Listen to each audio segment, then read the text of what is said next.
इसी के अंदर बंद है। अभी ये स्पिनिंग कर रहा है। ये जैसे स्पिनिंग के लिए, स्पिनिंग मतलब अपने चारों तरफ कोकून बनाना। ये इसलिए बनाते हैं कि ये जब डॉर्मेंट स्टेज में रहें, मतलब सुषुप्ता अवस्था में, तो इनको कोई नुकसान ना पहुंचाए, सेफ रहें, निकलते हैं। ये कीड़े इस समय 5वीं स्टेज में, इनकी 5 स्टेज होती हैं। लार्वल स्टेज होती है, लार्वा है, तो ये लार्वा की आखिरी स्टेज है। अब इसके बाद में ये मैच्योर, हाँ ये जिंदा है। ये तो ये पत्ती खा रहे हैं। अभी आप देखेंगे इधर, ये पत्ती खा रहे हैं। ये पत्ती खा रहा है। ये अरंडी के बीज हैं, कैस्टर सीड कहते हैं अंग्रेजी में। इसके 2-3 चीजें होती हैं। तो कमर्शियली ये लुब्रिकेंट के लिए इसका तेल निकाला जाता है। रेशम है क्या कि अरंडी के पत्तों पर होता है। ये जो आप देख रहे हैं, ये अरंडी के बीज हैं, कैस्टर सीड कहते हैं अंग्रेजी में। इसके 2-3 चीजें होती हैं। तो कमर्शियली ये लुब्रिकेंट के लिए इसका तेल निकाला जाता है। तो जो किसान हम लोगों का करता है, वो मिर्च की फसल होती है या अरहर की फसल है या और भी कोई फसल है, उसके साथ सह फसली के रूप में अंडी बोता है। तो उसमें 10 बाई 10 पे लाइन में अंडी बोता है, उसके बीच में अपनी कोई भी फसल कर लेता है कमर्शियल। उससे होता क्या है कि इसको 1 एकड़ में उसका 1 से 1.5 किलो बीज लगता है केवल, और उससे उनको लास्ट में अंडी का बीज मिल जाता है लगभग 2 से 2.5 कुंटल साल में। और ये औसतन 50 रुपए किलो बिक जाता है। तो इससे इनको कम से कम 10 से 12 हजार अंडी के बीज से मिल जाता है। उसके बाद लकड़ी मिल जाती है। उसके बाद हम लोगों का एरी रेशम आता है। ये DFL है, इसको कीटांड कहते हैं, एरी कीटांड। इसी से ये कीड़े निकलते हैं।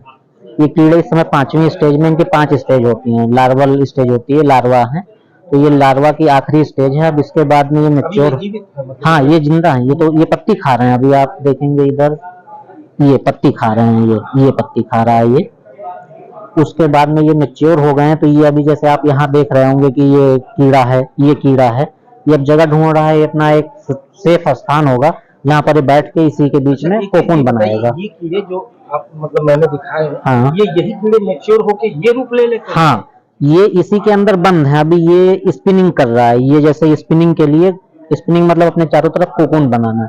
ये इसलिए बनाते हैं कि ये जब डॉर्मेंट स्टेज में रहें, मतलब सुषुप्ता अवस्था में, तो इनको कोई नुकसान ना पहुंचाए, सेफ रहें ये, इसीलिए। लेकिन होता क्या, हम लोग इनको या तो कमर्शियली यूज के लिए सुखा के इनको मार देते हैं, या तो होता क्या, इससे DFL निकाले, अंडा निकालने के लिए इसको करते क्या है कि इसमें रख देंगे। जब इनका टेम्परेचर नॉर्मल होगा, जैसे ये फेवरेबल होगा, तो इसमें से तितली निकलती है। वो तितली अंडे देती हैं। और सबसे बड़ी खासियत ये है कि ये जो कीड़े हैं, ये केवल लार्वल स्टेज में खाते हैं। जब इसमें तितली निकलती है, तितली कुछ नहीं खाती है।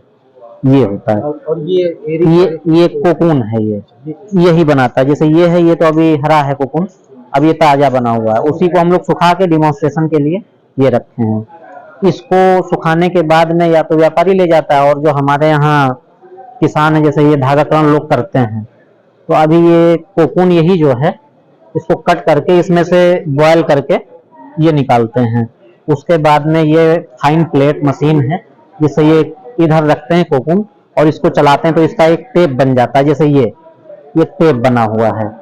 इस टेप को फिर यहाँ पर रखते हैं, इसको टेप बेलनी कहते हैं। तो इससे फिर ये चीजें निकलती हैं। अब ये इतना सॉफ्ट है कि बिल्कुल आप छू के देख सकते हैं, बहुत सॉफ्ट है ये। उसके बाद में ये मशीन है, इसको अंबर चरखा कहते हैं। जैसे ये रखा है यहाँ पर, इसको जब चलाते हैं तो ऐसे इसको चलाएंगे तो इधर से आके इधर धागा बनता है। जैसे ये धागा बना हुआ है, इस साइड में आपको दिखेगा, ये धागा है। तो इसमें ये इतने बॉबिन में चलता है, फिर जो भर जाता है इसको हम लोग यहाँ लगा देते हैं, तो वहां पर वो चलता रहता है। ये फाइनल प्रोडक्ट, ये धागा बन गया। अब धागा के बाद में या तो ये लोग सीधे बेच देते हैं व्यापारी को धागा, और जो व्यापारी लेता है वो फिर एक कपड़े बनाता है। ये फाइनल प्रोडक्ट है। ये प्योर रेशम कपड़ा है। हाँ, ये है। गोरखपुर में क्या संभावना है? अब ये ज्यादातर लोग बुंदेलखंड क्षेत्र में करते हैं, जैसे कानपुर नगर हुआ, देहात हुआ, हमीरपुर हुआ, जालौन हुआ, बांदा हुआ, चित्रकूट हुआ, और उन्नाव में। ये कुछ ही 8 जिले हैं यूपी में जहाँ केवल ये एरी रेशम होता है। इसके लिए क्या भौगोलिक परिस्थितियां एक्चुअली है क्या कि जो अंडी होती है, ज्यादातर इसको पानी की आवश्यकता बहुत कम पड़ती है। खास करके अगर इसकी बुआई की गई और 1-1.5 फीट की है ये, और अगर 1-2 दिन के लिए पानी रह गया खेत में, तो ये अंडी के पौधे फिर ये सरवाइव नहीं कर पाते हैं। और अपना जो तराई क्षेत्र है, यहाँ तो बारिश बहुत अच्छी खासी होती है, इसलिए यहाँ पर ये अंडी के पौधे ज्यादातर कमर्शियली यूज नहीं हो पाते हैं। ये चीजें किसानों को कहीं ना कहीं लाभ तो, हाँ, साइड इनकम है। जैसे घर में महिलाएं हैं या फिर जो बूढ़े हैं, वो इन चीजों को इजीली कर सकते हैं। जैसे अब बड़े लोग हैं तो वो अपना खेत में है, पत्ती तोड़ के लाकर दे दिए, 3 बार इनको 3 से 4 बार पत्ती दी जाती है दिन में। तो होता क्या है कि सुबह तोड़ रहा है पत्ती, शाम को तोड़ रहा है, तो 3 बार घर में औरतें भी हैं तो वो भी कर सकती हैं, इजीली कोई भी कर सकता है। ये चीजें हैं।